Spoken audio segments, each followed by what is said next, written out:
नमस्कार साथियों, स्वागत है आपका मेरे चैनल ए होम्योपैथ पर। मैं हूं डॉक्टर रवि रोशन और आज हम चर्चा करने जा रहे हैं बीटीपीवी। हमारे एक सब्सक्राइबर हैं जिगर बैरिया सर ने मतलब उन्होंने कहा कि सर आप थेराप्यूटिक पॉकेट बुक पे एक वीडियो बनाओ, तो हम लेकर आए हैं आज बोइनिंगहॉसन थेराप्यूटिक पॉकेट बुक। तो दोस्तों, बोइनिंगहॉसन थेराप्यूटिक पॉकेट बुक में आज हम 10 पॉइंट को कवर करने की कोशिश करेंगे। मतलब 10 पॉइंट को अलग अलग वीडियो में बांट करके उसमें से 7 पॉइंट जो हमारा फर्स्ट वीडियो, जो अभी के वीडियो में जो हम लेकर चलेंगे, वो है history of development of therapeutic pocket book. TPB मैंने लिखा है। टीपीबी का मतलब है सर कि therapeutic pocket book, short form में कहते हैं टीपीबी। कहीं कहीं इसको बीटीपीबी भी कहते हैं, बोइनिंगहॉसन थेराप्यूटिक पॉकेट बुक। तो इस तरीके से आप लेके चलेंगे sources of therapeutic pocket book, editions of therapeutic pocket book, philosophical background, मतलब कि फिलोसॉफिकल बैकग्राउंड क्या है उस पर भी चर्चा कर लेंगे। Boenninghausen concept of totality of symptoms. तो मतलब बोइनिंगहॉसन साहब का अलग अलग डॉक्टर्स का अपना अपना टोटलिटी ऑफ सिम्टम्स। देखिए होम्योपैथिक जो अपना है, होम्योपैथिक मेडिसिन जो है, पूरा का पूरा होम्योपैथी सिस्टम जो है वो टोटलिटी ऑफ सिम्टम पे डिपेंड करता है काफी हद तक। तो और टोटलिटी ऑफ सिम्टम कोई एक लाइन तो है नहीं जिसको ऐसे समझ ले। टोटलिटी ऑफ सिम्टम को समझने के लिए बहुत सारे थ्योरीज हैं, बहुत सारे लॉजिक्स हैं, और जो भी बड़े बड़े डॉक्टर हैं उनका अपना अपना थोड़ा थोड़ा डिफरेंट करके, मतलब मोटा मोटी बात तो वही रहता है लेकिन थोड़ा थोड़ा डिफरेंस रहता है लोगों के बातों में। तो यहाँ बोइनिंगहॉसन साहब का थोड़ा सा अपना अलग लॉजिक है, लेकिन बात उतना ही है। टोटलिटी ऑफ सिम्टम्स, उनके कॉन्सेप्ट को भी समझेंगे। उसके बाद हमारा डॉक्ट्राइन ऑफ कंकोमिटेंट आता है। बीटीपीवी में आपको बता दें कि बीटीपीवी के बारे में कहा जाता है कि बोइनिंगहॉसन साहब का जो थेराप्यूटिक पॉकेट बुक है वो टोटल का टोटल कंकोमिटेंस पे बेस्ड है। मतलब कि उसमें कंकोमिटेंस को सबसे ज्यादा वैल्यू दिया गया है। कंकोमिटेंस मतलब होता है दोस्तों आपका जो क्या कहते हैं, साथ चलने वाला लक्षण। मतलब कि कोई भी सिम्टम है और उसके साथ साथ कोई सिम्टम चल रहा है, उसको हम कहते हैं कंकोमिटेंट। कंकोमिटेंट कहें या कंकोमिटेंस कहें, तो डॉक्ट्राइन ऑफ कंकोमिटेंट, मतलब कंकोमिटेंट के सिद्धांत में चलता है बीटीपीवी, तो इसको भी हम समझेंगे। उसके doctrine of analogy, grand generalisation. ये ग्रांड जनरलाइजेशन जो है ये बोइनिंगहॉसन साहब का दिया हुआ एक थीसिस है। और अगर मतलब देखिए प्रैक्टिस तो करना है, 1000 सिम्टम है, 1000 बीमारियां, 1000 रेमेडीज हैं, आप क्या चुनते हैं और सभी काम करती हैं। कितना परफेक्ट कौन होता है ये एक अलग अलग मुद्दा है, लेकिन जो इनका दिया हुआ एक लॉजिक था ग्रांड जनरलाइजेशन, ये बहुत जगह पे बहुत प्रॉफिट भी दे सकता है आपको। मतलब इस लॉजिक को भी सोच के चलने जैसा है, क्योंकि जब आप सारे नॉलेजेस को इकट्ठा कर लेते हैं अपने दिमाग में और उसके बाद जब आप किसी आगे का काम करते हैं ना, तो फिर आप कुछ नया करते हैं और कुछ बेहतर करते हैं, तो आपको सब कुछ जानना चाहिए। तो उस संदर्भ में मैं आपसे कहना चाहूंगा कि डॉक्ट्राइन ऑफ एनालॉजी यानी ग्रैंड जनरलाइजेशन जो बोइनिंगहॉसन साहब का था, उसको भी समझना जरूरी है, उसको भी लेकर के चलते हैं। उसके बाद जब हम आगे बढ़ेंगे तो प्लान ऑफ कंस्ट्रक्शन देख लेंगे कि भाई कैसे कैसे बना है, क्या क्या है इस रेपर्टरी में। आफ्टर ऑल रेपर्टरी पर है तो रेपर्टरी में क्या क्या चैप्टर्स है, क्या क्या रूब्रिक्स, क्या क्या डिफरेंस, क्या कुछ भी स्पेशल है, उस सबको देख करके चलेंगे हम लोग, कुछ भी छोड़ना नहीं है। उसके बाद आता है एडवांटेजेस एंड डिसएडवांटेजेस ऑफ बीटीपीवी। अब रेपर्टरी तो बहुत सारे हैं, बीटीपीवी खैर बहुत सारे मतलब बहुत पहले के समय के रेपर्टरीज में आता है, ये गिना जाता है कि बहुत पुराने रेपर्टरीज में इसकी गिनती होती है, लेकिन फिर भी इसको हम अच्छे से समझेंगे और इसमें क्या एडवांटेजेस थी, क्या डिसएडवांटेजेस थी, क्योंकि कुछ डिसएडवांटेजेस तो थी। इसी की वजह से अभी बहुत सारे अलग अलग रेपर्टरीज का जरूरत पड़ा और अलग अलग रेपर्टरीज आया और कंप्लीट होता तो आता नहीं। आया तो भाई जरूरत था, लेकिन समझना तो पड़ेगा, तब तो डिफरेंस समझ में आएगा कि डिफरेंस क्या है, तो उसको समझेंगे। उसके बाद थोड़ा सा हम बात करेंगे बोइनिंगहॉसन सर के लाइफ हिस्ट्री पे, कि उनका अपना खुद का लाइफ हिस्ट्री क्या था, कहां से आए, क्या करियर था, कैसे इधर आए, किस वजहों से इस फील्ड में आए, किन वजहों से। तो इन सारे मुद्दों पर हम आज चर्चा करने जा रहे हैं। तो सबसे पहले मैं दोस्तों आपसे बता दूं कि मेरे एक सब्सक्राइबर जो है जिगर बैरिया, उनके रिकमेंडेशन पे ये वीडियो मैं ला रहा हूं। इस पर मेरा बहुत ज्यादा मेहनत गया है, बहुत ज्यादा फोकस गया है, क्योंकि बहुत बड़ा चैप्टर है भाई साहब। बोइनिंगहॉसन थेराप्यूटिक पॉकेट बुक बहुत बड़ा चैप्टर है, इसलिए मैंने कहा कि 3 पार्ट में मैं इसको लेकर चलूंगा। मेरा जो मैंने ये एरो दिया है, तो ये 7 पॉइंट खैर थोड़े मोड़े छोटे छोटे पॉइंट्स हैं, तो इनको हम एक साथ लेकर के चलेंगे। आपका एक हो जाएगा plan of construction. Sir plan of construction जो है बहुत पेचीदा मामला है, इसको आपको याद करने लायक बहुत सारे पॉइंट्स हैं, तो मुझे पॉइंट बाय पॉइंट आपको बताना पड़ेगा। तो प्लान ऑफ कंस्ट्रक्शन को तो थोड़ा डिटेल में लेकर के चलेंगे, और उसके बाद एडवांटेज डिसएडवांटेज को शॉर्ट में ले लेंगे, और उसके बाद लाइफ हिस्ट्री को, बोइनिंगहॉसन सर की लाइफ हिस्ट्री को। क्योंकि देखिए बोइनिंगहॉसन सर की लाइफ हिस्ट्री को समझना जरूरी है, क्योंकि आपके अगर हम एग्जामिनेशन पॉइंट ऑफ व्यू से देख करके चलते हैं कि अगर आप बीएचएमएस के स्टूडेंट है, फाइनल ईयर के जो भी स्टूडेंट है, जो भी मेरा वीडियो देख रहे हैं, रेपर्टरी काफी टफ सब्जेक्ट है, आप जानते हैं। आपके घर के लोग जो कि मेरे साथ हुआ है, मेरे भी जान पहचान के जो भी दर्जनों जो होम्योपैथिक प्रैक्टिशनर्स रहे हैं, जो मेरे कॉलेज के सीनियर्स रहे हैं, उन लोगों सबका कहना था कि बच्चा रेपर्टरी बहुत टफ सब्जेक्ट है, इसको समझना पड़ता है। तो मुझे तो खैर मेरा तो निकल गया, मैंने समझा इसको, मैंने पूरा कोशिश किया इसको समझने का और मेरा ठीक ठाक हो गया। लेकिन मैं चाहता हूं कि आपको मैं समझा सकूं, आप तक ये पहुंचा सकूं। और बर्निंग हॉसन थेराप्यूटिक पॉकेट बुक हो गया, कार्ड रिपर्टरी, कंकॉर्डेंस रिपर्टरी, तो ये सब जितना भी अलग अलग रिपर्टरी है, बहुत सारे पर तो वीडियो मैंने ऑलरेडी बना रखा है। तो आप मेरे चैनल के, मेरे अपने चैनल के, ए होम्योपैथ चैनल के आप प्लेलिस्ट में जा सकते हैं रिपर्टरी, और उसमें आपको बहुत सारे अलग अलग रिपर्टरीज के बहुत टॉप मोस्ट आस्क्ड क्वेश्चन मिल जाएंगे, तो आप उनको देख सकते हैं जाकर के। और इसको आज हम लेकर के चलते हैं। तो हमारा दोस्तों जो पहला पॉइंट है, history of development of therapeutic pocket book, history को लेकर के चलते हैं हम। तो साथियों हिस्ट्री जो है, अगर हम इसको देख करके चलें कि क्यों बनाया गया, थेराप्यूटिक पॉकेट बुक बनाने की आवश्यकता बर्निंग हॉसन सर को क्यों पड़ी आखिरकार। तो दोस्तों इसमें बहुत बड़ा जो रीजन था वो था कि एक एक मेडिसिन, आप जानते हैं कि होम्योपैथ में एक तो हम तो खैर ये तो खैर उस जमाने की बात है जब 100 ही मेडिसिन थी। आज की अगर हम बात करें तो आज हमारे पास 8660 मेडिसिन है, 8660, 8660 होम्योपैथिक मेडिसिन है अवेलेबल सर। 2022 तक का ये बात है। और 2022 तक में आप सोच सकते हो कि 8660 आपको नाम याद होगा।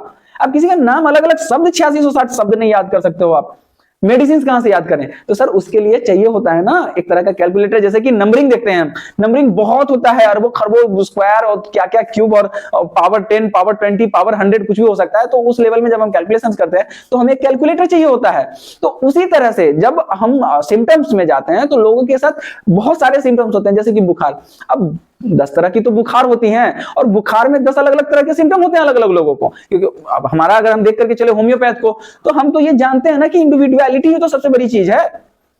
हनीमैन साहब ने भी कहा है, बर्निंग हॉसन साहब ने भी कहा है, केंट साहब ने भी कहा है, इन सब लोगों ने कहा है कि भैया इंडिविजुअलिटी मतलब आपका एक पिक्यूलियर सिम्टम जो है, जो आपको अलग लोगों से पृथक करता है, अलग करता है बाकी लोगों से। आपका वो सिम्टम जो आपको बाकी लोगों से अलग करता है, वो आपका बहुत ज्यादा की सिम्टम में से आता है। आप उसको बहुत ज्यादा कंसीडर करके चलिए, उसको बहुत ध्यान देकर के चलिए। तो कैरेक्टरिस्टिक या फिर आप कहिए पेक्यूलियर सिम्टम जो आपका है, उसको तो आपको ध्यान में रखना है, उसको लेकर के हम चलते हैं। उसके साथ हमको चाहिए क्या कि एक कैलकुलेटर चाहिए था, क्योंकि एक पेशेंट आएगा इतना सारा सिम्टम देगा, उसको बुखार भी है, उसको सर्दी भी है, उसको खांसी भी है, खांसी उसको सामने आ रहा है, बुखार उसको रोज रात को हो जा रहा है, सर्दी उसको हर समय रहता है, सर्दी उसको गर्मी के मौसम में भी रहता है। तो ये सब अलग अलग सिम्टम अलग अलग कैटेगरी को दर्शाता है, और उन सबको अगर हम कैलकुलेट करेंगे तो हमारे दिमाग में तो 50 दवाएं आएंगी। किनको चूज करें? अब किसी को चूज तो करना है भाई साहब, तभी तो पेशेंट को हम कुछ सब्सक्राइब करेंगे, सॉरी प्रिस्क्राइब करेंगे, आई एम सॉरी, तभी तो पेशेंट को कुछ प्रिस्क्राइब करेंगे। तो प्रिस्क्रिप्शन बनाने के लिए हमें कुछ ना कुछ तो एक मेडिसिन, एक सोल पर पहुंचना होगा, क्योंकि हमारा तो सिद्धांत है भैया सिमिलिया सिमिलिबस क्यूरेंटर। तो सिमिलिया सिमिलिबस क्यूरेंटर पर किसी चीज को लाने के लिए सर आपको ध्यान देना पड़ता है। आपको एक कैलकुलेटर चाहिए था, आपके पास बहुत लंबा चौड़ा लिस्ट था, आपके पास 100 सिम्टम्स थी एक एक मेडिसिन के लिए। तो आपको जब उसमें से कुछ चुनने के लिए, तो डॉक्टर हनीमैन साहब को खुद में लगा, सोचिए कि उस जमाने में उनके पास मात्र 100 दवाएं उन्होंने खोजी थी, लगभग अप्रॉक्स मैं एक बात कर रहा हूं। तो 100 दवाओं को भी अगर हम एक एक 100 सिम्टम लेकर के चले तो 100 दवाओं की 1000 सिम्टम्स होती हैं, और 1000 सिम्टम्स को याद नहीं कर सकता है। तो इतना ज्यादा ये टफ काम था कि भैया हम एक एक चैप्टर खोल खोल करके, मतलब कोई पेशेंट आया बतलाया कि मुझे एक ये सिम्टम है, अब हम पूरा का पूरा मेटेरिया मेडिका उलट रहे हैं। फिर उसने जब दूसरा सिम्टम बताया, फिर हम उसके हिसाब से पूरा मेटेरिया मेडिकल। तो शुरू से अंत तक आप एक पेशेंट को देखने में तो आपको 6 दिन लग जाएंगे। उस हिसाब से कितने पेशेंट को डील करोगे आप, कैसे देख सकते हैं, इलाज कैसे करेंगे? तो ये पॉसिबल था नहीं। तो डॉक्टर हनीमैन साहब को भी लगा कि नहीं, एक ऐसा कुछ इंडेक्सिंग टाइप का तो कुछ होना चाहिए, जिसमें मतलब कि शीर्षक हो, कंटेंट हो, और डायरेक्टली मतलब थॉरोली हम खोज सके, सिम्टम वाइज एक दिया हुआ हो, एक कैलकुलेटर जैसा कुछ तो चाहिए। तो उन्होंने अप्रोच किया बर्निंग हॉसन साहब को, और उसके बाद बर्निंग हॉसन साहब को लगा कि नहीं, एक बनाते हैं रेपर्टरी, और रेपर्टरी जैसा कुछ चीज, एक इंडेक्सिंग जैसा कुछ चीज चाहिए। तो उन्होंने कुछ रेपर्टरीज बनाई। इसी क्वेश्चन में हमारा जो दूसरा पॉइंट है, sources of therapeutic pocket book. तो sources of therapeutic pocket book को हम लेके चलते हैं। उसमें भी मैं आपको बता दूं कि बर्निंग हॉसन साहब ने 1832 में अपना पहला रेपर्टरी लाया था।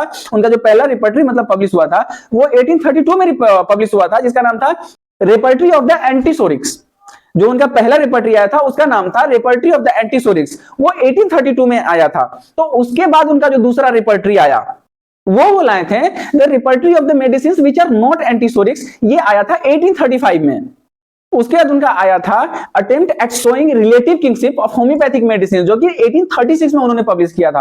तो अगर हम सोर्सेज की बात करें तो आपके बीटीपीवी की जो सोर्सेज हैं वो ये तीनों रिपर्टरी को लेकर के हम चलते हैं, क्योंकि इन तीनों रिपर्टरीज से जो है मतलब इंफॉर्मेशन निकाला है बर्निंघाउसेन साहब ने, उनकी खैर उन्हीं की ये सारी रिपर्टरीज हैं। आप इस प्रकार से समझ सकते हैं, जब हम हिस्ट्री में जाते हैं तो बर्निंघाउसेन साहब का हैनीमैन सर से बहुत ज्यादा कनेक्शन था, बहुत क्लोज थे दोनों। उसको आप क्लोजनेस को इस तरीके से समझ सकते हैं कि उनका जो फर्स्ट जो रिपर्टरी था, रिपर्टरी ऑफ द एंटीसोरिक्स, तो रिपर्टरी ऑफ द एंटीसोरिक्स का जो प्रीफेस लिखा गया है ना, प्रीफेस खुद डॉक्टर हैनीमैन साहब ने लिखा है जी। भूमिका जो कहते हैं हम, प्रीफेस या भूमिका, मतलब उसके बारे में एक छोटा सा एक डिटेल देना, तो वो जो होता है ना वो खुद डॉक्टर हैनीमैन साहब का लिखा हुआ था।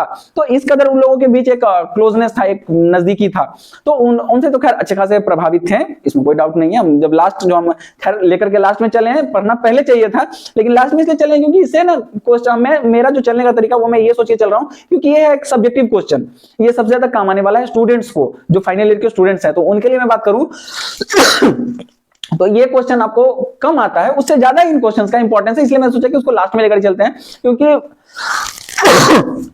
पिछले 10 साल 15 साल का अगर हम क्वेश्चन का हिस्ट्री देखें तो लाइफ हिस्ट्री बर्निंघाउसेन साहब का नहीं पूछा गया है, लेकिन क्वेश्चन तो एक है, सिलेबस में है, पूछा जा सकता है, तो उसको भी लेकर के चलेंगे और उसमें बात करेंगे। तो सोर्सेज आप समझ गए, ये तीनों सोर्सेज हैं, repertory of the medicine, repertory of the antipsorics, repertory of the medicine which are not antipsoric, attempt at showing the relative kingship of homoeopathic medicine. तो ये तीनों रिपर्टरी को लेकर के उन्होंने बनाया है और इस रिपर्टरी को, जिसको हम कहते हैं थेराप्यूटिक पॉकेट बुक, जिसको हम बर्निंघाउसेन थेराप्यूटिक पॉकेट बुक ही कहते हैं, क्योंकि बर्निंघाउसेन साहब ने बनाया है इसको, इसके लिए हम इसको लेकर के चलते हैं इस तरीके से कि बर्निंघाउसेन थेराप्यूटिक पॉकेट बुक। तो बीटीपीवी या टीपीवी में गड़बड़ नहीं करना है। और हाँ, एग्जाम में जो कुछ ज्यादा क्वालिफाइड या कुछ जो स्मार्ट क्वेश्चनर्स होते हैं, उनका जो क्वेश्चन पूछने आता रहता है, व्हाट इज बीटीपीवी, एक्सप्लेन बीटीपीवी, तो इस शॉर्ट फॉर्म वगैरह में फंसना नहीं है, इसको याद रखना है। BTPB Boenninghausen therapeutic pocket book, TPB therapeutic pocket book, मतलब उतना ही है, बस नाम में थोड़ा सा डिफरेंस है।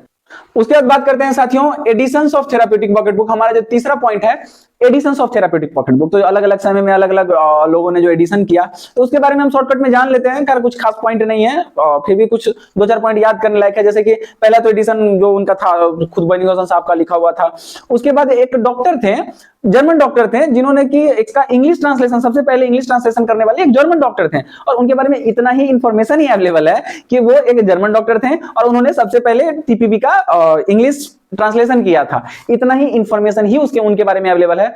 मतलब कि उन डॉक्टर साहब को ये कभी लगा ही नहीं कि वो अपना नाम कुछ ज्यादा उजागर करे या उनको कुछ फेम वेम चाहिए था, ऐसा उनको कुछ लगा नहीं। वो बस भाई साहब अपना ट्रांसलेशन करके बुक अपना छोड़ दिए, चलो ठीक है दुनिया यूज करो, मुझे कुछ नाम मत नहीं चाहिए, सही है। उसके बाद एक एडिशन आया डॉक्टर एलन का। तो डॉक्टर एलन का जो एडिशन था उसमें उन्होंने क्या किया कि थोड़ा सा मॉडिफिकेशन कर दिया। उनको लगा कि थोड़ा थोड़ा चेंज करना चाहिए, कुछ मॉडिफिकेशन करना चाहिए। उसका कुछ मेजर पॉइंट भी था, जैसे कि कुछ मेडिसिन थी, जैसे कि आप ये देख करके चले कि जो इनकी जो रिपर्टरी थी, बर्निंघाउसेन सर की जो रिपर्टरी थी थेराप्यूटिक पॉकेट बुक, उसमें कुल लगभग 126 रेमेडीज थी। आपको 126 रेमेडीज में इस तरह से समझिए कि आप लगभग जो है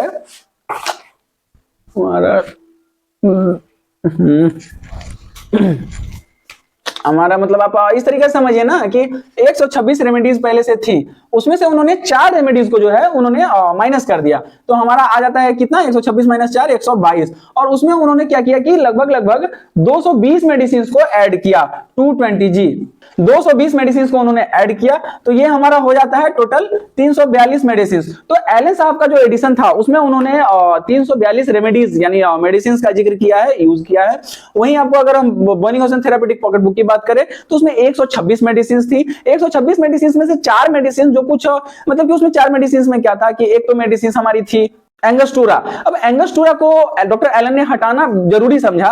उन्होंने सोचा कि एक मेडिसिन के लिए इतने अच्छे एक बुक को, इतने अच्छे एक रेपर्टरी को, इतने अच्छे टेक्नोलॉजी को, क्योंकि उस समय के लिए अब एक तरह से आप देखें तो कैलकुलेटर क्या है, टेक्नोलॉजी। उसी तरीके से आपका जो रेपर्टरी है वो क्या एक टेक्नोलॉजी है सर, एक विकसित किया हुआ एक बुक के रूप में मिलने वाला हमें टेक्नोलॉजी था उस समय के लिए, एक होम्योपैथ के लिए। तो सर आप जब कुछ एक कारण से, किसी एक पॉइंट से अगर किसी अच्छे चीज का, किसी इंपॉर्टेंट चीज का क्रिटिसाइज हो रहा हो, उसको गलत बताया जा रहा हो, उसका नेगेटिव प्रचार अगर हो रहा हो, उसके बारे में नेगेटिव फेम अगर बन रहा हो, तो उससे अच्छा होता है कि उसको हटा दें। तो ये सोचते हुए डॉक्टर एलन साहब ने मेन जो एक मेडिसिन हटाया, सबसे पहला वो था एंगस्टूरा। एंगस्टूरा के बारे में दिक्कत ये था ना कि बहुत लोग एंगस्टूरा के नाम पे कुछ भी बेच दे रहे थे। मतलब एंगोस्टुरा ओरिजिनल मिलना थोड़ा सा टफ था, तो उसके नाम पे कुछ भी चिपका दो लोगों को। डुप्लीकेसी बहुत ज्यादा होने लगा था, पायरेसी बहुत ज्यादा था, उसके नाम पे डुप्लीकेट बिक रहे थे, तो उसके उन्होंने सोचा कि इसको हटा के चलो यार, ये एक सरदर्द है। उसके बाद 4 कुल दवाएं उन्होंने हटाई थी। बोर्निंगहॉसन सर की जो रिपर्टरी थी पुरानी, उसमें जो 126 रेमेडीज बताई गई थी, उसमें से उन्होंने 122 यूज की, 4 उसमें से उन्होंने हटाई हैं। उसमें से एक तो एंगोस्टुरा आपका हो गया, दूसरा मैग्नेटिस पोलिस एम्बो करके एक मेडिसिन है, तीसरा मैग्नेटस पोलस आर्टिकस करके एक मेडिसिन है, मैग्नेटिस पोलस आर्टिकस करके एक मेडिसिन है। उसका चौथा जो हमारा मेडिसिन है मैग्नेटिस पोलस ऑस्ट्रेलिस करके एक मेडिसिन है, मैग्नेटिस पोलस ऑस्ट्रेलिस। तो ये चारों मेडिसिन एंगोस्टुरा, मैग्नेटिस पोली एम्बो, मैग्नेटिस पोलस आर्टिकस, मैग्नेटिस पोलस ऑस्ट्रेलिस, तो ये चारों मेडिसिन जो हैं, इन चारों मेडिसिन को उन्होंने समझा कि इसको लेकर के चलना, क्योंकि मिलना कुछ मेडिसिन के साथ दिक्कत था, मिलना मुश्किल था, कुछ के ऑथेंटिकेशन पे डाउट था, बहुत सारे मतलब ये क्वेश्चन आंसर उठने लगे थे, कंट्रोवर्सीज होने लगी थी कि डुप्लीकेट बिकता है, ये तो कहीं ओरिजिनल मिलता ही नहीं है। तो उनको लगा कि बहुत सारी और भी इंपॉर्टेंट चीजें हैं इस बुक में, तो इन कुछ पॉइंट्स को हटा के चलते हैं। और उसके बाद डॉक्टर एलन साहब ने क्या किया कि 220 अलग अलग नई मेडिसिन उन्होंने ऐड की। जो मैंने 220 लिखा है ये न्यू मेडिसिन है, मतलब कि ये 126 जो है ये पहले से ऐड मेडिसिन हैं, ये 4 उन्होंने उसमें से कम किया जो कंट्रोवर्शियल थी। बचा हमारा 122, उसमें 220 मेडिसिन उन्होंने ऐड की, तो बचा कितना हमारा, रिजल्ट क्या है हमारा 342 मेडिसिन। एलन साहब के जो डॉक्टर एलन का जो ये था एडिशन था, उसमें आपको 342 मेडिसिन टोटल देखने को मिलता है। उसके बाद अगर हम बात करें तो डॉक्टर एच ए रॉबर्ट और डॉक्टर एनी सी विल्सन के द्वारा जो इसको है और लास्ट में इसको एडिट किया, जो लास्ट जो एडिशन था वो एक तरह से उन्हीं का माना जाता है दोस्तों। उसके बाद फाइनली अगर हम बात करें तो डॉक्टर एनके बैनर्जी द्वारा कहा जाता है कि इसको रिवाइज किया गया था, इसको संशोधित किया गया था थोड़ा सा। तो इस तरीके से इसका एडिशन जो है चला है कि पहले तो खुद बोर्निंगहॉसन सर के द्वारा दिया गया इसका एडिशन, फर्स्ट एडिशन, उसके बाद एलन साहब के द्वारा चेंज किया गया, उसके बाद एच ए रॉबर्ट और एनी सी विल्सन के द्वारा जो है उसको एडिट किया गया और इसमें थोड़ा सा संशोधन किया गया एनके बैनर्जी के द्वारा। तो ये सारे डॉक्टर्स रहे हैं जिन्होंने अलग अलग एडिशंस में थोड़ा थोड़ा अपना अपना छाप छोड़ा, अलग अलग थोड़ा थोड़ा डिफरेंस किए हैं सभी लोग। अब कोई भी कुछ भी करता है तो अपना इंटेलेक्ट जो होता है, अपना इंटेलेक्चुअल जो होता है वो तो कुछ ऐड करते ही हैं लोग, तो ऐसे कर करके चला। उसके बाद हमारा अगला पॉइंट पे आते हैं, यही था हमारा एडिशंस जो है, यही 4 लोगों ने एडिशन किया। बोर्निंगहॉसन सर का फर्स्ट एडिशन था, एलन साहब का सेकंड एडिशन था, आपके सी विल्सन और एच ए रॉबर्ट का थर्ड एडिशन था, और फोर्थ अगर हम बात करें तो मतलब उन्होंने एडिशन नहीं दिया था, उन्होंने संशोधित किया था, रिवाइज किया था उसको, सिर्फ वो थे एनके बैनर्जी। बस इतना ही बात था। उसके बाद हम आते हैं साथियों philosophical background of therapeutic pocket book. उसके बाद हमारा पॉइंट है साथियों philosophical background of therapeutic pocket book. अब फिलोसॉफिकल बैकग्राउंड क्या है? फिलोसॉफिकल बैकग्राउंड में बहुत ज्यादा कुछ डिफरेंस नहीं है। एक तो आपका जो ये है history of development of therapeutic pocket book, मतलब कि मैं आपको एग्जामिनेशन पॉइंट ऑफ व्यू से बता रहा हूं कि अगर इस तरह का क्वेश्चन आता है तो history of development of therapeutic pocket book ये तो आपको लेकर के चलना ही है, इसको आप चिपका देंगे। उसके साथ जो आप ऐड करेंगे ना वो हो जाएगा आपका फिलोसॉफिकल बैकग्राउंड में 2 पॉइंट में एक तो सबसे पहले आता है डॉक्ट्राइन ऑफ कंकोमिटेंस, जो हमारा पॉइंट है जो मैं आपको एक्सप्लेन करने जा रहा हूं। दूसरा है doctrine of analogy, grand generalisation. तो ये 2 पॉइंट बहुत ज्यादा मायने रखता है। अब इसको अगर आप क्वेश्चन वाइज चिपकाना चाहेंगे, मतलब चिपकाना सॉरी मैं एक फ्रैंक वर्ड यूज कर रहा हूं, लेकिन अगर हम फॉर्मली बात करें तो आप जो ऐड करेंगे, मतलब कि आपको एग्जाम में जो लिखना है, तो हिस्ट्री ऑफ डेवलपमेंट में मैंने जो भी बताया कि ऐसे ऐसे जरूरत पड़ी, ऐसे ऐसे फील हुआ उनको कि देना है, तो उन्होंने बनाया रिपर्टरी। उसके साथ 2 पॉइंट है थेराप्यूटिक पॉकेट बुक को जो अलग करता है थोड़ा सा, कि डॉक्ट्राइन ऑफ कंकोमिटेंट और डॉक्ट्राइन ऑफ एनालॉजी यानी ग्रांड जनरलाइजेशन। तो उसको हम इस तरीके से लेकर के चल सकते हैं साथियों, जैसे कि मैं इधर बताता हूं आपको, जगह मैंने यूज कर लिया ज्यादातर, तो आप इस तरीके से लेकर के चलिए कि एक टोटलिटी ऑफ केस होता है सर, एक टोटलिटी आप लेकर के चले, टोटलिटी ऑफ केस या टोटलिटी ऑफ सिम्टम आप जो भी कहते हैं, तो ये आपका एक पहला पॉइंट होता है। उसको अगर हम डिवाइड करने का कोशिश करेंगे तो टोटलिटी ऑफ केस में हम किसको लेकर के चलते हैं? टोटलिटी ऑफ केस में हम लेकर के चलते हैं टोटलिटी ऑफ कंप्लीट सिम्टम्स को, मतलब हम अपने केस में किसी भी केस में उस सिम्टम को कंसीडर करते हैं जो जिसको कंप्लीट सिम्टम कहा जाता है। अब आपको ये तो पता होगा कि कंप्लीट सिम्टम कहते किसको हैं, और अगर आपको नहीं पता है कि कंप्लीट सिम्टम कहते किसको हैं, तो सिम्टम पे मैंने एक ऑलरेडी पहले वीडियो बना रखा है, आप उसको जाकर के देखिए, आपको पता चल जाएगा कि सिम्टम क्या होता है, अलग अलग सिम्टम क्या होता है, मोटा माटी वो जो नॉलेज है आपको ना वो वहां से मिल जाएगा। और उसके बाद मैं आपको बताऊं कि एक कंप्लीट सिम्टम कहते किसको हैं, शॉर्टकट में मैं आपको यहाँ बता देता हूँ कि लोकेशन, सेंसेशन, मोडालिटी, कंकोमिटेंट, ये चारों चीजें किसी सिम्टम में है तो वो एक कंप्लीट सिम्टम है। इसमें से किसी भी एक चीज की कमी है तो इनकम्प्लीट सिम्टम में आता है। ठीक है, तो यहां पर हमें क्या ध्यान देना है, ये हो जाएगा हमारा totality of complete symptom, totality of complete symptom. जगह कम है इसलिए मैं थोड़ा छोटा लिख रहा हूं, लेकिन लिखने का तो एक ऐसा है कि आप देख लो एक नजर, लेकिन मैं जो बतला रहा हूं उसको ज्यादा फोकस करके आप सुनिए, वो काम देगा। तो टोटलिटी ऑफ कंप्लीट सिम्टम हो गया, उसमें हम डिफर क्या करते हैं, टोटलिटी ऑफ कंप्लीट सिम्टम में होता क्या है?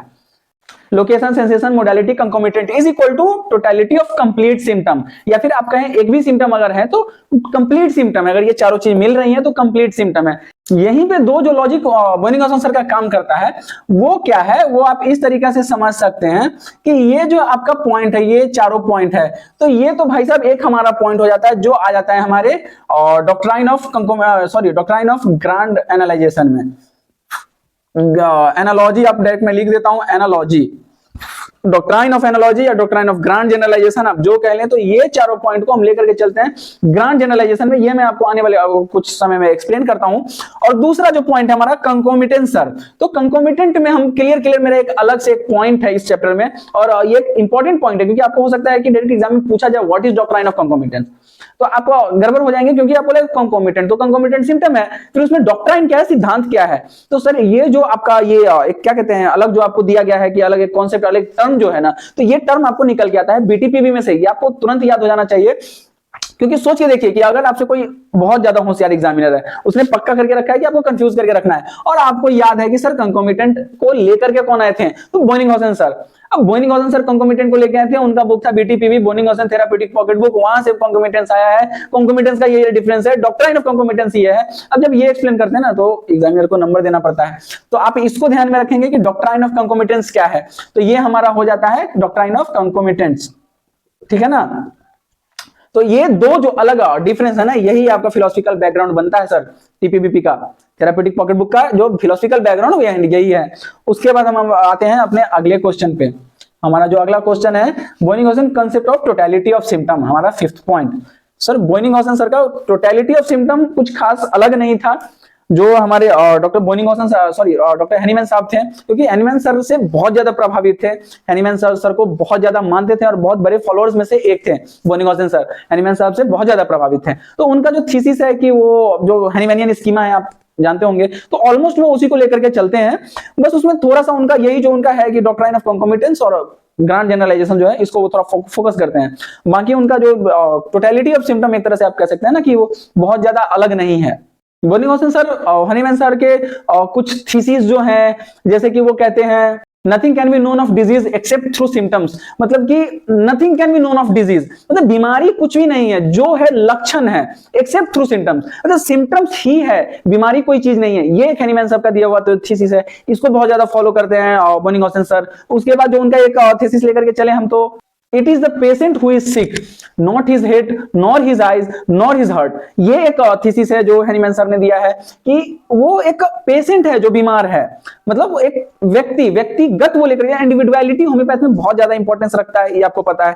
पेक्यूलरिटी बहुत ज्यादा इंपॉर्टेंस रखता है, ये आपको पता है। तो ये हैनीमैन सर का दिया हुआ एक थीसिस है उनका कि ये एक पेशेंट है जो बीमार है, ना कि उसका कोई ऑर्गन बीमार है, ना कि उसका कोई हार्ट बीमार है, सर पेशेंट बीमार है। क्योंकि हमारे हम होम्योपैथ में जब हम होम्योपैथ को पढ़ते हैं तो यही पढ़ते हैं कि वाइटल फोर्स डिअरेंज हो रहा है हमारा, जो मतलब एक तरह से कैसे बताएं कि हमारी आत्मा डिअरेंज हो रही है, और फिर हम ससेप्टेबल बनते हैं बीमारी के लिए। और बीमारी तो हवा में है, हजारों बीमारी है, बीमारी तो कोरोना भी था है, अभी महीना भर पहले तक चाइना मारा जा रहा था कोरोना से, और एक बार जब सरकार हिलने पे आया, वहां का राजनीति डगमगाया, तो कोरोना गायब हो गया भाई साहब। चाइना की सरकार थी, उन्होंने खोल दिया पूरा का पूरा अपना, ये कोई कोरोना नहीं है, कोरोना फ्री हो गया कंट्री। भारत में भी हम सुन रहे थे, आपको याद होगा दिसंबर में चर्चा चल रहा था कि भाई साहब कोरोना फैल रहा है फिर से। एक बार जैसे ही चाइना में फ्री हुआ कि नो कोरोना, कोई नहीं है कोरोना, सब कोरोना फ्री हो गया, भारत में भी फ्री हो गया। तो समझ रहे हो ना झोल। तो खैर इस सब पर ज्यादा चर्चा नहीं करना है, मेन मुद्दे पे आते हैं। हम बात कर रहे हैं concept of totality of symptom. तो टोटलिटी ऑफ सिम्टम में बोनिंगहॉसन साहब तो खैर उतना ही लेकर के चलते हैं, वो उनको मानते हैं, आप इस बात को समझ गए। और उसके बाद हम बात कर रहे हैं कि बीमार आप हैं, बीमार आपका कोई पार्ट नहीं है सर, बीमार आपका आंख नहीं है, बीमार आपका पैर नहीं है, बीमार आपका सर नहीं है, बीमार आप हैं। तो इस थीसिस को ना बहुत गहराई से लेकर के चलते हैं बोनिंगहॉसन साहब। उसके बाद अगर एक थीसिस पर बात करें हम, तो हैनीमैन साहब कहते हैं कि symptoms are the only unfailing guide, मतलब कि आपको लक्षण को लेकर के ही इलाज कीजिए, आप फेल नहीं होंगे। बीमारी सर कुछ है नहीं, बीमारी को लेकर के हमें चलना नहीं है, एक बीमारी को लेकर के तो हम होम्योपैथ में चलते ही नहीं, हमको पेक्यूलरिटी चाहिए, टोटलिटी ऑफ सिम्टम चाहिए, है ना जी। टोटलिटी ऑफ सिम्टम हम बात इसी पे करें, concept of totality of symptom. और बोनिंगहॉसन सर हैनीमैन सर से बहुत ज्यादा प्रभावित है, तो उनके सारे थीसिस को वो अप्लाई करके चलते हैं।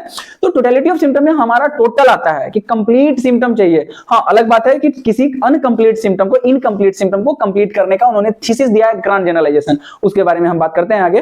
तो ये एक थीसिस है कि भाई साहब इसको भी लेकर के चलना है।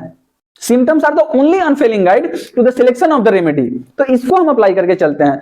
उसके बाद जो उनका एक थीसिस था, एक कहें कि आप एक उनका जो एक सिद्धांत है कि होम्योपैथिक मेडिसिन जो है वो टोटलिटी ऑफ केस पे बेस्ड होना चाहिए, जिसको उन्होंने इस प्रकार से लिखा है कि homeopathic selection of the medicine should be based on the totality of the case. तो इसे हम क्या समझते हैं कि हैनीमैन साहब कह रहे हैं वहां पे कि होम्योपैथिक मेडिसिन अगर हम प्रिस्क्राइब कर रहे हैं, होम्योपैथिक मेडिसिन चूज कर रहे हैं, तो वो टोटलिटी ऑफ द केस पे होना चाहिए। मतलब एक कोई केस क्या है कि कोई पेशेंट हमारे लिए केस है और उसका टोटलिटी, उसका सब कुछ हमें जानना है, उसके हर चीज को लोकेशन, सेंसेशन, मोडालिटी, कंकोमिटेंट पे तोलना है, उसके हिसाब से उसको हमको मेंशन करना है, ग्रेड करना है। तो ये होता है हमारा टोटलिटी ऑफ द केस और उस हिसाब से हम किसी को प्रिस्क्राइब करते हैं कुछ भी मेडिसिन। तो ये हो गया।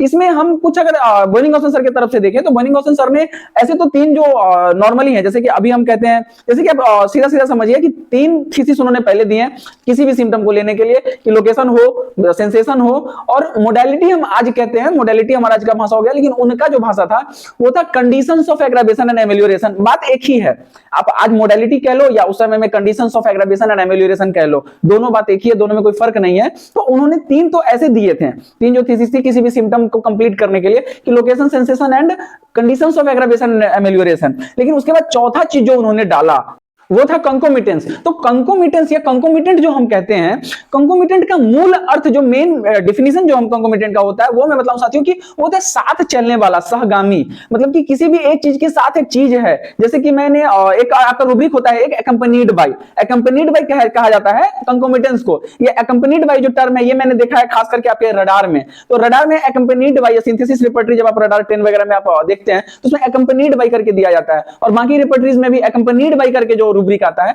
तो उसको आप उसको ये समझिए कि वो कंकोमिटेंट है। एकम्पनीड बाय मतलब क्या कि साथ चल रहा है, तो वो कंकोमिटेंट्स में आता है। तो हालांकि बोनिंगहॉसन सर ने कहा था कि लोकेशन, सेंसेशन और conditions of aggravation and एमेलियोरेशन of the symptom, तो ये तीनों तो होना चाहिए, इससे हो जाता है हमारा सिम्टम कंप्लीट। लेकिन अगर इसमें से कुछ नहीं है तो उसमें हम क्या करते हैं, ग्रैंड जनरलाइजेशन करते हैं और उसके बावजूद चौथा जो रिक्वायरमेंट उन्होंने ऐड किया वो था उनका कि भाई कंकोमिटेंट भी होना चाहिए, क्योंकि कंकोमिटेंट ही एक तरह से उनका कहना था कि कंकोमिटेंट ही आपको अलग करता है, कि इंडिविजुअलिटी देता है। क्योंकि एक साथ होने वाला, जैसे कि पेट दर्द तो है, एक एग्जांपल मैं ऐसे ही बतला रहा हूं कि पेट दर्द तो है, लेकिन पेट दर्द सुबह में होता है और पेट गड़गड़ा करके पतला स्टूल होता है, मतलब लूज मोशन होता है। तो उसके लिए आपको यह समझना है अलग सिम्टम हुआ, ये किसी को डिफर कर रहा है कि नॉर्मली किसी को पेट दर्द है, पेट फूल जा रहा है, डिस्टेंडेड एब्डोमेन है और कोई सिम्टम नहीं है। पेट में दर्द दोनों के है, लेकिन डिफरेंस क्या है, किसी का डिस्टेंडेड एब्डोमेन है, किसी को लूज मोशन है। तो ये डिफरेंस जो होता है ना, इसको आप लेकर के चलते हैं कि कंकोमिटेंट हुआ, ये इसके साथ ये चीज हो रहा है। समझ रहे हैं आप इस बात को? इसको अगर मोटा, अगर वास्ट लेकर के चले तो आप इस तरीके से देख सकते हैं कि किसी को पेट दर्द रह रहा है, पेट में गड़बड़ी रह रही है और उसके साथ साथ वो शुगर का पेशेंट है, वो डायबिटिक है। तो एक्कम्पनीड बाय मतलब कि डायबिटीज तो साथ में है और अभी जो सिम्टम है उसका वो ये है। समझ रहे हैं इस बात को? तो इसको कहते हैं कंकोमिटेंस। साथ चलने वाले जो लक्षण होते हैं वो होते हैं हमारे कंकोमिटेंस। तो बोनिंगहॉसन सर ने उसको ऐड किया कि नहीं, ये जो पॉइंट है ना ये जरूरी है, इसको भी आपको लेके चलना है, पेक्युलरिटी आपको निकालने में ये बहुत मदद करता है। तो इस तरह के सिम्टम को लेकर के चलना है।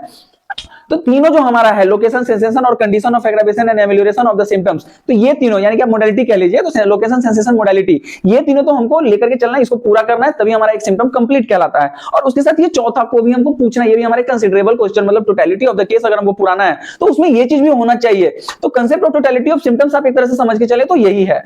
और ऐसा कहा भी जाता है कि बीटीपीवी जो है, बोनिंगहॉसन थेराप्यूटिक पॉकेट बुक जो है, वो कंकोमिटेंट पे आधारित है। कंकोमिटेंट पे आधारित कहने का अर्थ ये है कि उन्होंने उस पर फोकस किया है, उसको वो लेकर के चल रहे हैं।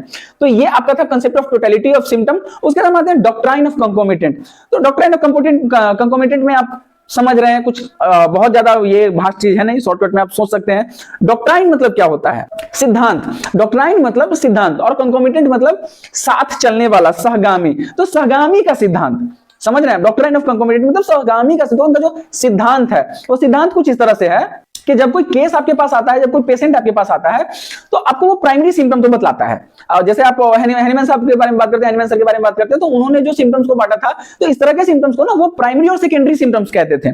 कि प्राइमरी सिम्टम्स कौन हो गया कि जो हमें अभी दिख रहा है, और सेकेंडरी सिम्टम्स कौन हो गया कि जो साथ में है वो भी है, तो वो सेकेंडरी सिम्टम है। अभी जो प्रॉब्लम कर रहा है ना, जिसकी वजह से पेशेंट आपके पास आया, जो केस आपके पास आया, तो वो प्राइमरी सिम्टम हो गया। तो वही चीज है कि नॉर्मल सिम्टम जो आपको बतला रहा है पेशेंट कि ये दिक्कत मुझे है, तो वो उसका प्राइमरी सिम्टम हो गया। और बाकी चीज के लिए ये दिक्कत तो है लेकिन अभी हमको ना इस चीज का दवा चाहिए। तो कोई भी केस आपके पास आता है ना, वो चाहता है कि उसको प्राइमरी वो अपना जो केस लेकर के आया है, किसी भी केस का, किसी भी सब्जेक्ट का, किसी पेशेंट का जो प्राइमरी प्रॉब्लम जो है ना, वो उम्मीद क्या करता है, उसका जो फोकस रहता है कि हम डॉक्टर से इस चीज के लिए मेडिसिन मांगेंगे कि हमको ये प्रॉब्लम है, और साथ में बता भी देता है कि हाँ ये मेरे साथ है, ये चल रहा है, लेकिन हमको अभी इससे प्रॉब्लम है। तो ये आपको एक डॉक्टर होने के नाते आपको लेकर के चलना है, वो टोटलिटी ऑफ द केस में इसको भी लेकर चलना है। आपको पूछना है कि और कुछ बात है क्या, और कोई दिक्कत है क्या, तब जाकर के आपका टोटलिटी ऑफ सिम्टम पूछता है, टोटलिटी ऑफ केस होता है। और डॉक्ट्राइन ऑफ कंकोमिटेंट का मतलब है कि भैया आपको इसको भी लेकर के चलना है, ये समझदारी, वही है सिद्धांत कि आप इतने समझदार हैं कि आप उसको भी लेकर के चल सकते हैं। तो इसको कंकोमिटेंस को कि मतलब साथ में क्या हो रहा है, क्या दिक्कत है, उसको लेकर के चलने को हम कहते हैं डॉक्ट्राइन ऑफ कंकोमिटेंट। डॉक्ट्राइन ऑफ कंकोमिटेंट का सबसे जो खास बात है कि वो हर केस को ना एक दूसरे से अलग करता है। अब अलग करने के संदर्भ में आप ये देखिए, जैसे कि आप उसके जो प्राइमरी सिम्टम जो कोई पेशेंट बताएगा तो उसका तो आप पैथोलॉजिकल, फिजियोलॉजिकल एनीथिंग आप जांच करवा सकते हैं, लैब टेस्ट करा सकते हैं, लेकिन जो बाकी जो सिम्टम्स कुछ होते हैं ना, जैसे बहुत सारे सिम्टम्स का तो आप जांच करवा भी सकते हैं, और बहुत सारे सिम्टम्स होते हैं जिनका आप जांच नहीं करा सकते हैं किसी तरह का कुछ अलग। तो उनको मतलब एक तरह से ये कहा जाता है कि कंकोमिटेंट सिम्टम को पैथोलॉजिकल या फिजियोलॉजिकल ग्राउंड पे और टेस्ट करना, प्रूव करना ये पॉसिबल नहीं है, लेकिन साथ में होते हैं, ये कंकोमिटेंट साथ में होते हैं, तो इनको हमें कंसीडर करके चलना। और बीटीपीवी में बहुत सारे अलग अलग रूब्रिक्स भी दिए गए हैं, अलग अलग जगह पे इनको एक्कम्पनीड बाय में और बाकी चीजों में दिखाया है कि हाँ इनका भी इंपॉर्टेंस, और उन इंपॉर्टेंस को वो साथ में लेकर के चलें। तो ये बहुत बड़ा थीसिस है, तो बीटीपीवी में आपको इसका ध्यान रखना है। उसके बाद जो हमारा आता है डॉक्ट्राइन ऑफ एनालॉजी या ग्रांड जनरलाइजेशन। तो दोस्तों डॉक्ट्राइन ऑफ एनालॉजी या ग्रांड जनरलाइजेशन के बारे में तो मैं सबसे पहले बोल दूं कि मैंने सिम्टम अलग से इस पॉइंट पे खास करके डॉक्ट्राइन ऑफ एनालॉजी या ग्रांड जनरलाइजेशन पे एक अलग से वीडियो बना रखा है। आपको चाहिए तो मैं वो लिंक जो है डिस्क्रिप्शन में डाल देता हूं, आप वहां से उसको देख लीजिए।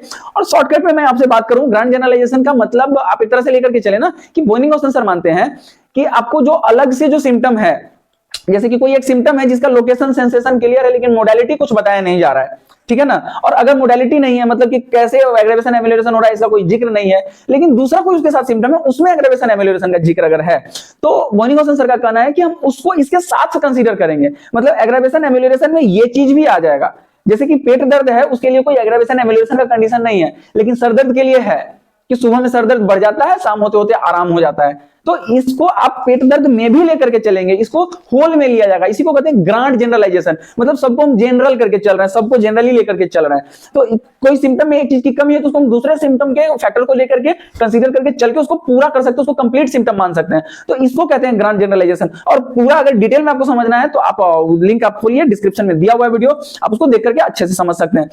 डॉक्ट्राइन ऑफ एनालॉजी के संदर्भ में डॉक्टर बोनिंगहॉसन साहब कहते हैं कि what is true to the part is true to the whole. समझ रहे हैं आप कि जो एक पार्ट पे लागू हो रहा है ना वो कंप्लीट पे लागू, क्योंकि जनरल सी बात है, एक थीसिस आप मैंने पहले ही बताया आपको कि हनीमैन साहब का जो थीसिस है कि बीमार पेशेंट है, ना कि उसकी आंखें बीमार है, ना कि उसका दिल बीमार है, ना फेफड़ा बीमार है, बीमार पेशेंट है सर। तो पेशेंट बीमार है ना और उसका कोई सिम्टम है, तो बोनिंगहॉसन साहब, क्योंकि बोनिंगहॉसन साहब थे खोजी टाइप के जो एक कुछ लोग होते हैं ना जिनका दिमाग बहुत ज्यादा चलता है, इधर उधर से उठाते हैं मैटर को, ये क्यों है, ऐसे किसको कर सकते हैं, वैसे किसको कर सकते हैं, तो इस तरह के कुछ ना खोपड़ी होते हैं अलग अलग तरह के। तो बोनिंगहॉसन साहब मतलब अपने जमाने के मैं कहूं तो लाजवाब लोग थे, वर्ड में कुछ भी उठपटांग नहीं बोलना चाहूंगा, लेकिन अच्छे लोग थे। उनका मतलब कीन माइंडेड थे एकदम, कि क्वेश्चनेबल दिमाग था उनका कि क्या है, क्यों है, कैसे है, इसको ऐसे करके देखे क्या, तो उस तरीका का उनका सोच था। तो उसमें से वो निकाल करके लगे ग्रांड, क्योंकि बॉडी तो कोई पार्ट तो बीमार हो नहीं रहा है, बीमार पूरा बॉडी अगर है, बीमार पूरा मनुष्य अगर है, पूरा पर्सन अगर है, तो एक पार्ट का कोई सिम्टम है, उसमें एक चीज की कमी है, अगर हमको उसको कंप्लीट करने के लिए तो उसको हम दूसरे में लेकर के क्यों नहीं चलेंगे। तो ये आपका होता है ग्रांड जनरलाइजेशन। मतलब कि कहने का सीधा मतलब है कि what is true to the part is true to the whole. और इस लाइन को आप खास करके याद कर लेंगे कि what is true to the part is true to the whole. इस लाइन को आप याद कर लेंगे ना, तो डॉक्ट्राइन ऑफ एनालॉजी या ग्रांड जनरलाइजेशन आपको एग्जाम में पूछ देगा। आपने इस लाइन को डिफाइन कर दिया ना, आपका आंसर कंप्लीट है सर। 4 लाइन में आप भी आंसर दो ना, फिर भी नंबर तो पूरे मिलने हैं। तो ये हमारा आज का वीडियो हो गया साथियों। उसके बाद जो हम बात करेंगे plan of construction of Boenninghausen therapeutic pocket book, उसके बाद हमारा एडवांटेजेस एंड डिसएडवांटेजेस वो थर्ड वीडियो में आ जाएगा। Life history of Boenninghausen third video में आ जाएगा। तो सेकंड फर्स्ट वीडियो हमारा ये अभी तक जो हमने पढ़ा, जो समझा, ये हमारा फर्स्ट वीडियो हो गया। सेकंड वीडियो यानी कि plan of construction of Boenninghausen therapeutic pocket book को देखने के लिए पार्ट 2 देख लीजिए, उसका भी लिंक डिस्क्रिप्शन में है। और advantages disadvantage of Boenninghausen therapeutic book और थेराप्यूटिक पॉकेट बुक और बोनिंगहॉसन सर का जो लाइफ हिस्ट्री है, छोटा सा ब्रीफ में मैंने कोशिश किया है इन्फॉर्मेशन निकाल करके कि शॉर्ट में मैं आपको बता पाऊं कि ज्यादा कुछ, क्योंकि मैटर बहुत ज्यादा हो जाएगा ना तो याद करना भी एक तो टफ काम हो जाता है। तो मैंने कोशिश किया कि शॉर्ट में उसको बताऊं, तो उसको भी आप निकाल करके उसको भी आप देख सकते हैं।